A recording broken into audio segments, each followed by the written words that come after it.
Where does LSU stand for not one but two number one overall prospects after their visits to Baton Rouge this past weekend? We've got the answer. It's Locked on LSU. Let's go.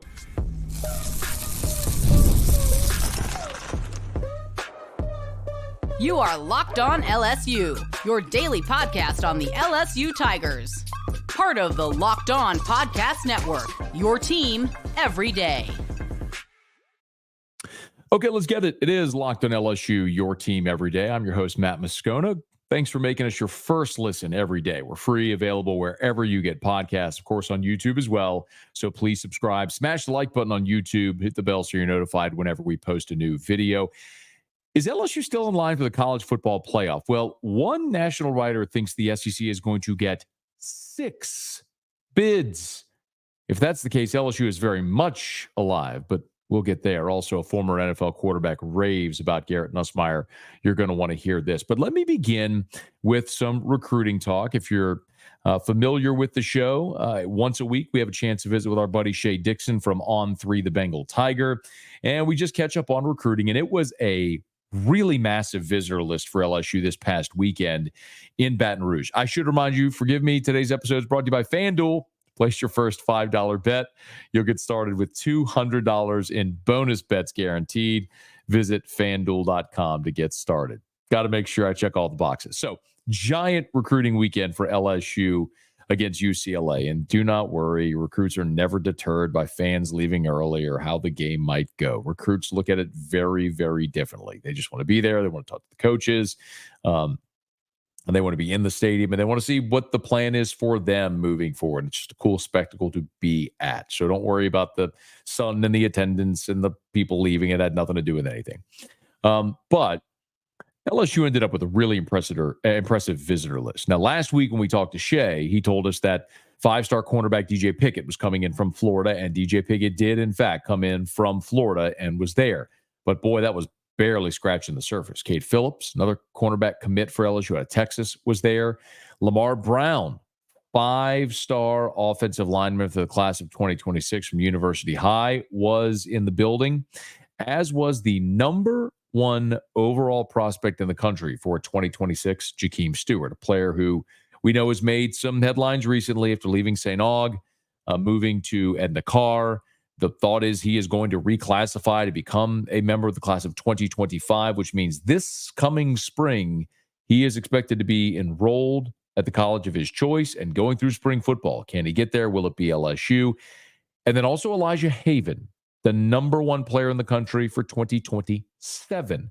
The Baton Rouge Dunham High prospect was also at LSU this past weekend. So what felt like maybe a little bit of a bummer of a day because of the weather and the 245 kick and all that sort of stuff turned into a massive potential day for the future of LSU football. Also, 2026 5-star Blaine Bradford was there. His brother, Jacob Bradford, who is a 2025 safety currently committed to Houston, who might be an LSU flip.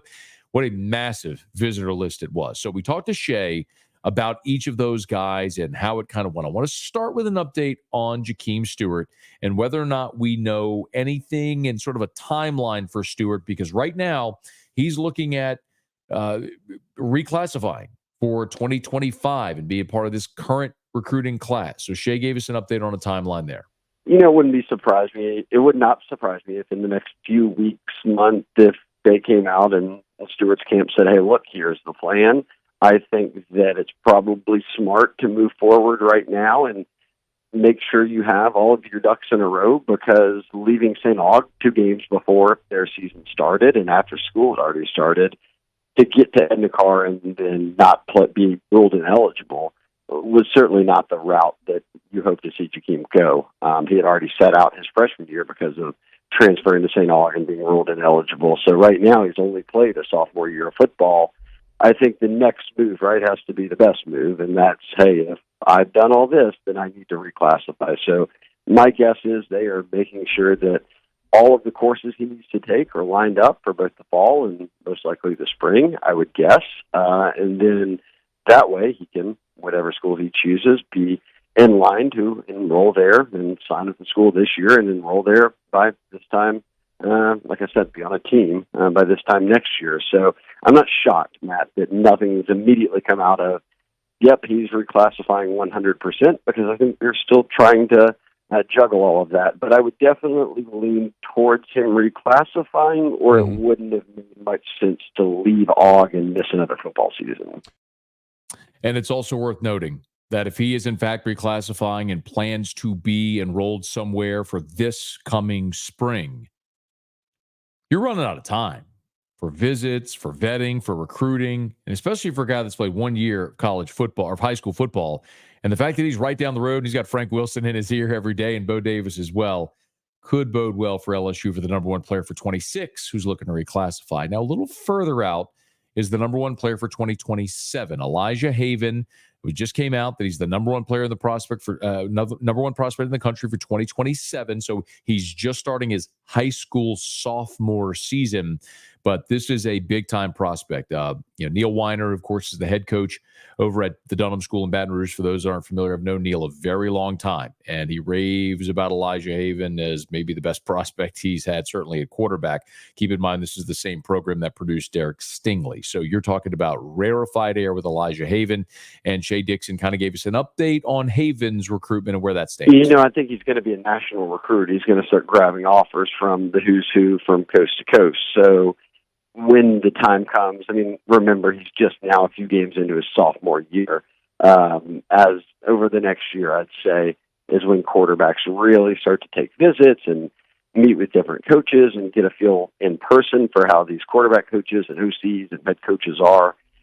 Then you get a better feel for, okay, where might he land? Because right now, the main exposure is to LSU. And not just because, in large part because he's a Baton Rouge kid, but Joe Sloan and them were at football games. They were at his basketball game back in January. So they have treated him like a very high priority.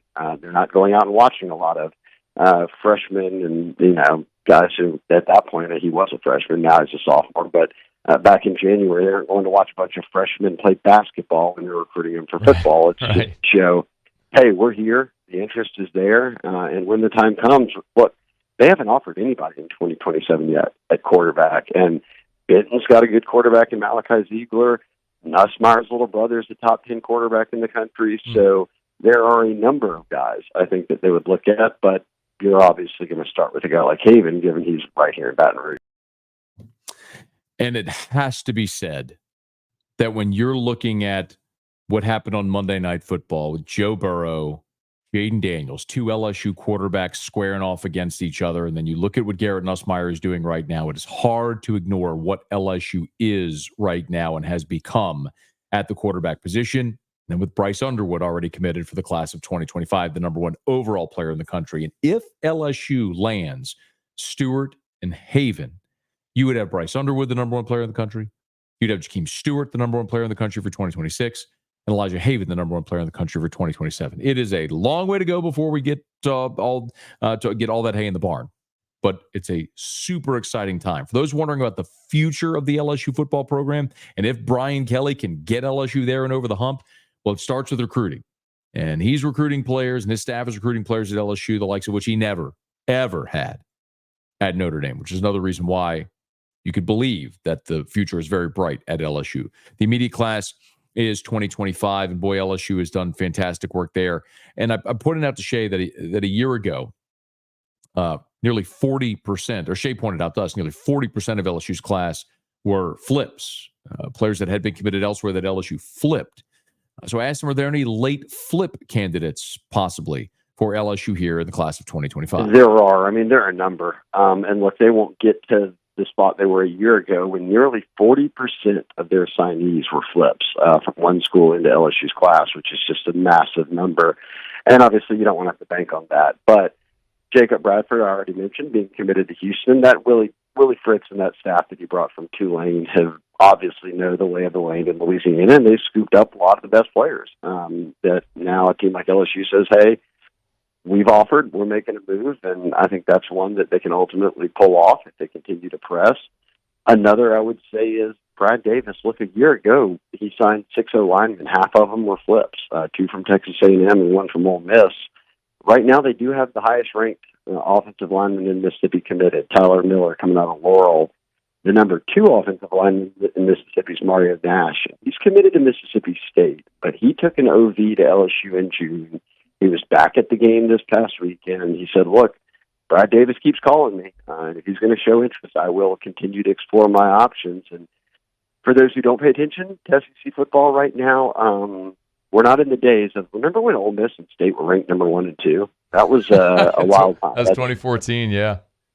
Ole Miss is good right now. State is not. Yeah. So I think State's trying to hold on a bit for dear life with Levy and company to the guy they have, and he's one of their highest-rated commits. So it's tough to pull kids out of Mississippi, but I will circle him as one that I would say, hey, look, Brad Davis does it year over year. If he's getting him back to campus now and he's already gotten an OV with Nash and his family, then keep an eye on it. And there's many others, but those are 2 who were on campus this past weekend. Shea Dixon on 3, the Bengal Tiger. If you want to hear our full conversation with Shea Dixon on your favorite podcast app or YouTube, you can search After Further Review, and you can see our full convo there with Shea. We're happy to bring you some of the highlights here every single week on Locked On LSU. Also had a chance to speak to former NFL quarterback and quarterback guru Sean Salisbury, and he raved about what Garrett Nussmeier is doing this year. You are going to love to hear this. We'll get to it next. It's Locked On LSU, your team every day. Today's episode is brought to you by Roy. Been telling you about Roy, and I've been excited to do so. And it's time to highlight the Roy Player of the Week. If you're not familiar, Roy is a new platform that lets fans make contributions directly to their favorite athletes. I downloaded Roy last week when we started talking about a really cool concept. Make sure you download Roy for iOS and Android. Enter the code Locked On, and you'll automatically be entered into a sweepstakes to win $5,000 cash. No purchase necessary, void where prohibited. Why wouldn't you do this? So this week, you want to select the Roy Player of the Week. How could it be anyone other than Braden Swinson right now? That guy is absolutely in fuego. A couple of more sacks, a forced fumble. He has been awesome. So if you want to, you can give money to Braden Swinson on Roy. We'll give Braden Swinson $100 on Roy. If you were impressed as we were with his performance on Saturday, you could show him some love too. Just hop on Roy, throw in a few bucks. If everyone pitches in just $10, it adds up for any player it may be. Now you have the chance to show your appreciation for whichever player it may be, Swinson or whoever you think, for a standout performance, as well as what it might continue to bring to your favorite program. So get off the sidelines and into the NIL game with Roy. Sports players, change the game with Roy. Garrett Nussmeier has been absolutely unconscious so far this season. A second in the country in touchdown passes. He's top 15 in things like completion percentage. He's top 5 in total completions so far. And one of the things that we continue to talk about with Nussmeier is how teams continue to play the LSU offense. And Brian Kelly's alluded to it. If teams are going to continue to stack the box with 7, 8, 9 men in the box, then why run? And Brian Kelly even admitted earlier this week on Monday in his press conference that he thought by now teams would start to play more coverage, be it man or zone, that they would start to play coverage to stop LSU from slinging the ball all over the yard, but they just haven't. And as long as they keep giving them those looks, they're going to keep throwing the football. Nussmeier threw it 44 times this past weekend against UCLA for 350 yards. At that pace, he's going to continue to be at or near the top of the country in all these statistical categories. And as a matter of fact, this week, Garrett Nussmeier's Heisman odds are still 8th best in the country, despite the fact that LSU is a team and the team success may not look so impressive, and they already have a loss. Garrett is still 8th in the Heisman odds. Sean Salisbury, many know from his many years on television with ESPN. He now hosts Morning Drive, the Sean Salisbury show. They're just words, Matt. Get them out. The Sean Salisbury Show on Sports Talk 790 in Houston.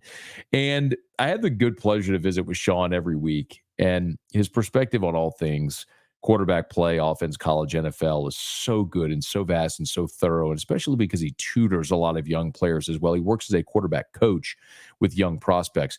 And I brought this up to Sean about how, teams continue to play LSU stacking the box, and because of that, there isn't necessarily a run-pass balance for LSU, anything close to resembling a 50-50 balance, and how what his thoughts were on that and on Garrett Nussmeier. And I think you're going to enjoy what he had to say. And you know what? There's really, now we always hear, and we do, Matt, oh, you got to be balanced and the rest of it. But sometimes balance is a square peg in a round hole.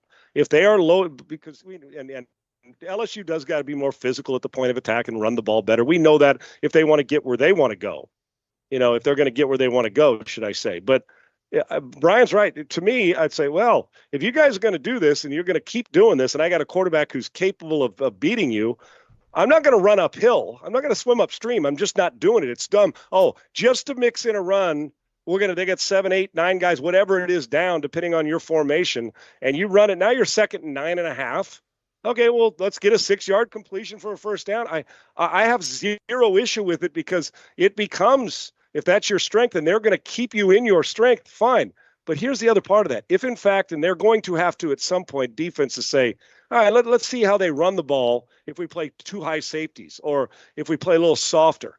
See, I think he's patient enough to beat you that way, too. He's shown me something this year. First off, the guts to stick around. And I'll say it every week because I love it in this transfer portal era. Yeah. But they've had a chance in a couple games, Matty, to fold. I mean, it was hot. I told you UCLA, they looked better in the first half, but UCLA didn't run it very well. They may surprise a few, but they got a long way to go. And it's hot in the stadium. You go on, you're tied, and then they go pitch a shutout in the second half. You played out of their mind. They had a chance. Oh, this is one of those games we got built-in excuses against USC. Opportunity. The other quarterback's playing really, really well, and you got to hang in there. You turn the ball over, boom, you jump right back at it, make a play. They had a bunch of mistakes, and that's the time when you can wilt. I'm just telling you, it's easy to. Coach's son, and it does matter. Knows football. Brian Kelly, I guarantee, loves his toughness and resilience. I just love the fact that you're going to give it to me, put the ball in his hand, you're not afraid to. It tells me something about him, and he's accurate with the football. The things you have to sustain you. You don't have to be a great runner to win games. You don't have to be 6'5" to win games. You don't have to be, you can be it at 5'10". You can be somewhere in between. The things you do have to have, you got to have guys that buy in, your teammates. You must be accurate, and you must be tough. And when I say tough, there's 3 categories. You better be physically tough, emotionally tough to deal with. You're getting booed, and I'm sure the LSU fans were getting frustrated in that heat after that first half. And you got to be mentally tough to be able to study and see what you're studying, and at 10 o'clock on a Thursday, do it. That's who he is. And I also think he takes great pride in knowing what came before him and being his pop's son. I mean, a football family. I love him. And you know what? I didn't realize he had this much passing moxie. I knew he could throw it, and we've talked about it for a couple years, but I didn't realize he could carry a team on their back offensively, and he's proven it, and he proved it again this past week in a game that would have been easy to go eke one out by a field goal and kind of sluggish your way through it, and tape looked, sucked when you watched it. That second half was something to, especially when Perkins gets hurt, you got to go out there, and if they're going to keep doing it, he is proving each week, which could be a bad thing for LSU because eventually they're going to say, that guy's not beating us. But I think he has the ability to beat you in man or zone. And I love the fact that he keeps getting up after a hit, not just literally, figuratively as well. They're on to something with him. He can play. Rave reviews there for Garrett Nussmeier from Sean Salisbury. And I'm not done on this topic because I want to come back because something happened in the SEC this weekend and has continued this week that I think is so worth mentioning and piggybacking on that conversation about what might happen at LSU, not only for the remainder of this year, but next year as well. You're not going to want to miss this. Don't you move. It's Locked on LSU, your team every day. Today's show is brought to you by LinkedIn Jobs. When you're hiring for your small business, you want to find quality professionals that are right for the role. That's why you have to check out LinkedIn Jobs. LinkedIn Jobs has the tools to help you find the right professionals for your team for free. Make sure you find LinkedIn Jobs if you haven't done it just yet. LinkedIn, it's not just a job board. LinkedIn helps you hire professionals that you can't find anywhere else, even those who aren't actively searching for a new job, but might be open to the perfect role. In a given month, over 70% of LinkedIn users don't visit other leading job sites. So if you're not looking on LinkedIn, you're looking in the wrong place. On LinkedIn, 86% of small businesses get a qualified candidate within 24 hours. Hire professionals like a professional on LinkedIn. Post your job for free at linkedin.com/lockedoncollege. That's linkedin.com/lockedoncollege to post your job for free. Terms and conditions apply.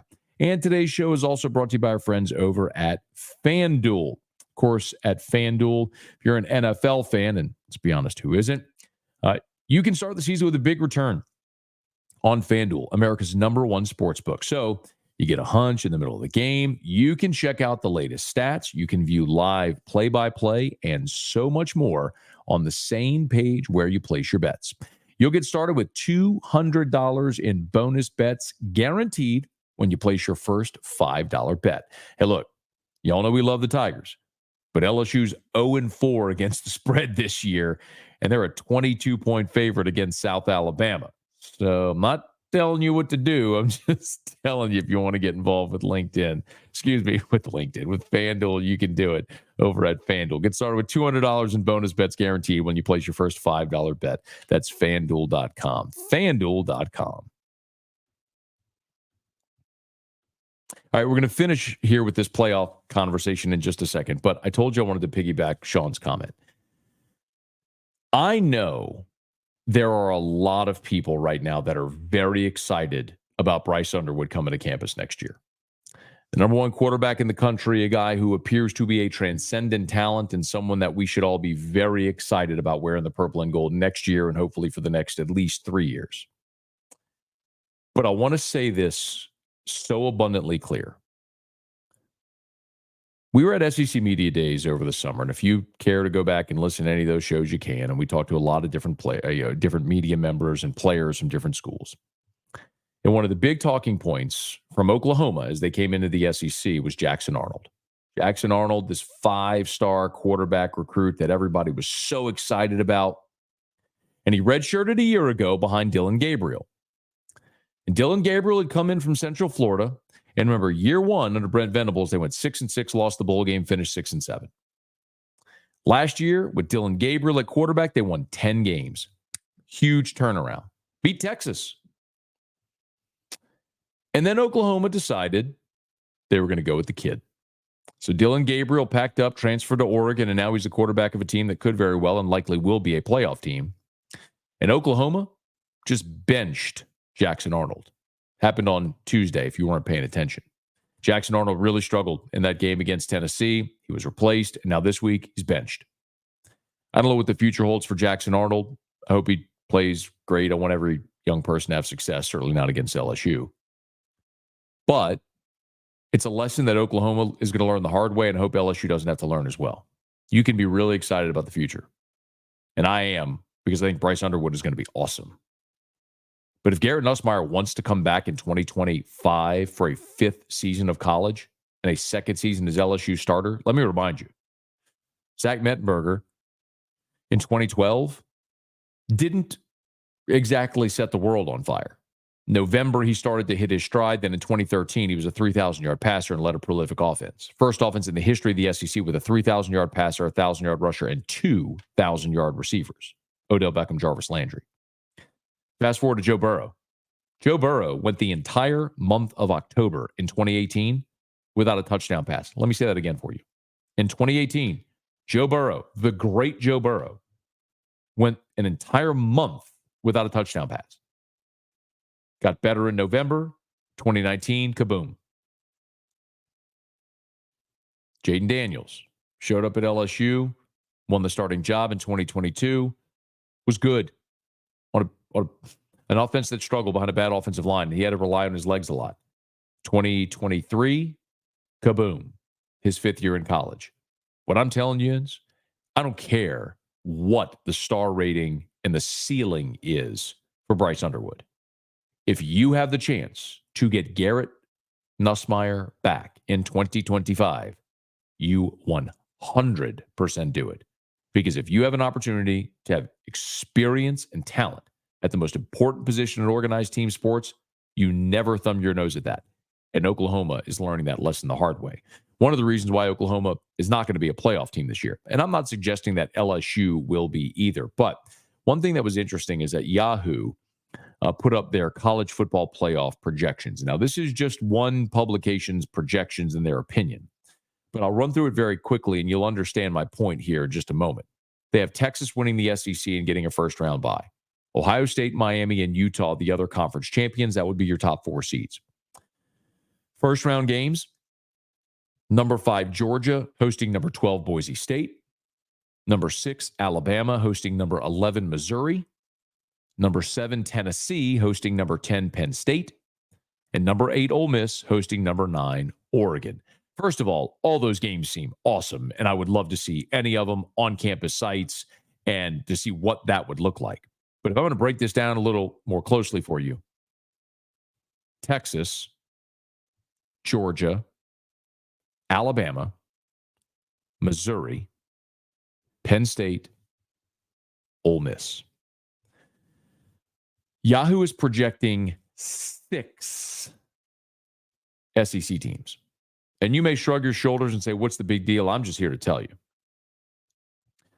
That college football playoff committee is made of humans with a lot of different backgrounds, and they're all going to sit in a room and decide what 12 teams make the playoffs. You're going to have 4 conference champions, and you're going to have a group of 5 team. That's going to make up 5 of your spots, and you're going to have 7 at large. If you mean to tell me 5 of the 7 at large spots are coming from one league, I think it'll be a cold day in hell before that happens. Now, could be wrong. Been wrong before. You'll love to tell me when I am. I've gone through the numbers here and other places. Overwhelmingly, if you look at the last decade of the college football playoff, the 4-team playoff, and you expanded it to the top 11, remember, because one of those spots is going to a G5 guaranteed spot. There would have been only 3 times in the past decade that you would have ended up with 4 teams. Never would you have had 5. And God bless, of course, you wouldn't have 6. Now, I understand you have an expanded league as well right now, but it is going to be hard for me to believe it gets there. If it does, however, if it does get to a point where the SEC could have 6 teams potentially, then LSU is very much in the mix because you still play Ole Miss, Alabama. You're going to play Oklahoma as well. You get Ole Miss, Alabama, and Oklahoma, all 3 of those games at home. And if this team continues to improve, I'm not telling you they're going undefeated the rest of the way. What I'm telling you is if they find a way to go 7-1 in the league, and you're a 10-2 football team with 1 SEC loss and a season opening loss in a non-conference game at a neutral site against Southern Cal in a game that was tied in the final 8 seconds, 1 loss the rest of the way means you're beating either Ole Miss or Alabama. Maybe both of them. If you lose on the road, maybe at A&M, but you'd have a road win at Arkansas, a home win against Oklahoma, a road win at Florida. I mean, there's a lot of meat left on the bone. There's landmines everywhere, and I'm not projecting LSU is going to go 7-1 in the league. But if you do, that will be a 10-2 that's plenty good enough to get you in the playoff, whether the league gets 6 teams in or not. We'll continue to follow it. All right, y'all, that'll do it for us here on today's episode of Locked On LSU. Thanks for making us your first listen. Now for your next listen, check out Locked On College Football. You can find it linked in the description of this podcast or on YouTube or wherever you listen to podcasts as well. Hey, do us a favor. If you're listening on podcast, please subscribe on your favorite podcast app. Rate us, leave a review. If you're on YouTube, smash that like button, subscribe to the channel, hit the bell so you're notified whenever we post a new video, and be sure to let a friend know if they love the Tigers. We got you here every single day for Locked On LSU, your team every day.